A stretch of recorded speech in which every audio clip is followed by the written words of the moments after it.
Lo cantamos. ¿Cómo dice? Ayer la conocí, sus ojos yo miré, su labios yo besé, luego me enamoré. ¿Cómo dice? ¿Cómo dice? Ayer la conocí, sus ojos yo miré, su labios yo besé, luego me enamoré. Y lo cantamos. En la primera vez que esto me pasa a mí, no entiendo la razón, cómo llegó el amor. Eso sí. En la primera vez que esto me pasa a mí, no entiendo la razón, cómo llegó el amor. No entiendo la razón, cómo me enamoré. Muy bien. Ay, ay, ay. Una vueltecita, vueltecita. Otra vueltecita. Y eso Ahora dice. sí, ¿cómo dice?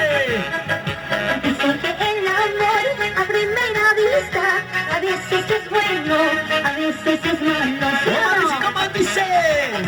En la primera vez que esto me pasa a mí, no entiendo la razón, cómo me enamoré. No entiendo la razón, cómo llegó el amor. ¿Cómo dice? ¿Cómo Tuve dice? podido enamorarme de usted, ya no que habiendo tantos chiquillos hermosos, lindos, gordos. ¿Cómo dice? No me he podido enamorarme de usted, chato, habiendo tantos chiquillos hermosos, lindos, ¿No altos. sabías que Ay, ay, la mejor medicina venía en frasco pequeño? Claro que no, y por eso yo me fijé en él, pues. No, ¿cómo- Pero la gente cómo me pude? critica. Ya. Claro que sí. Ahora sí, pero yo quiero preguntarles, ¿están solteritos?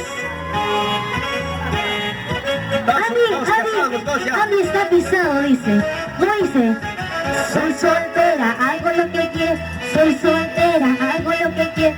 Soy soltera, papi, pero tú ya no eres soltero ya. Soy soltero No yo. eres pisado, papi. Soy soltero. Venga de aquí, en el Museo de Marani, porque Juan Gaín es solterito. Ay, es pisado, hace lo que puede. Es pisado, hace lo que puede.